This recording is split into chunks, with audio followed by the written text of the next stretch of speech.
2000 Rubik's কিউবত আপোন শিক্ষাগুৰুৰ প্ৰতিকৃতি।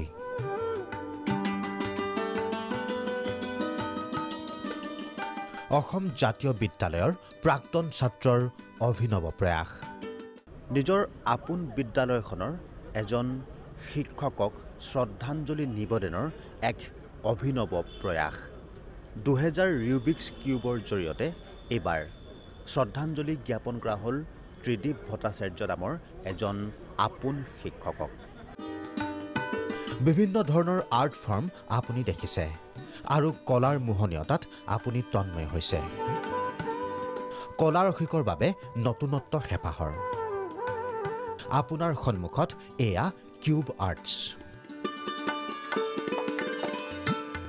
কিউবৰ জৰিয়তে নুনমাটিৰ অসম জাতীয় বিদ্যালয়ৰ কেইজনমান প্ৰাক্তন তথা বৰ্তমানৰ ছাত্ৰ ব্যস্ত হৈছে অকালতে হেৰাই যোৱা এজন শিক্ষাগুৰুৰ প্ৰতিকৃতি অংকনত।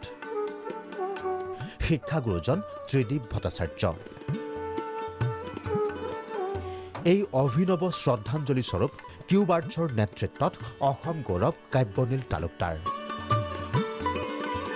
ইতিমধ্যে world Rubik's cube championship, Limca book records আৰু গিনিজ বুক অৱ ৱৰ্ল্ড ৰেকৰ্ডছেৰে সফলতা আজৰিছে কাব্যনীলে।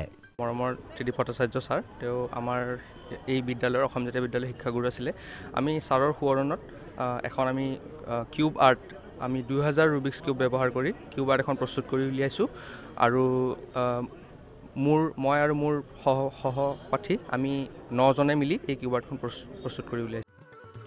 অসম জাতীয় বিদ্যালয়ৰ ৰূপালী জয়ন্তীত প্ৰাক্তন ছাত্ৰ সমাৰোহত এগৰাকী শিক্ষকৰ প্ৰতি ছাত্ৰৰ এনে অভিনৱ শ্ৰদ্ধাঞ্জলি দেখি অভিভূত হ'ল ত্ৰিদীপ ভট্টাচাৰ্যৰ পত্নী। ক'লে এই শ্ৰদ্ধাঞ্জলি অনন্য। গুৰু শিষ্যৰ সম্পৰ্ক কিমান গভীৰ হ'লে সৃষ্টি হ'ব পাৰে এনেধৰণৰ কলা, সেয়া আপোনাক নতুনকৈ কোৱাৰ প্ৰয়োজন নাই। ছাত্ৰ ছাত্ৰীক এনেধৰণৰ মূল্যবোধ আৰু সৃজনী সম্পন্ন শিক্ষাৰে মানৱ সম্পদ গঢ়া জাতীয় বিদ্যালয় হওক সকলোৰে আদৰ্শ। ভিডিঅ' জাৰ্নেলিষ্ট দিদম ব্ৰহ্মৰ সৈতে হেমন্ত বেছ, প্ৰাগ নিউজ, গুৱাহাটী।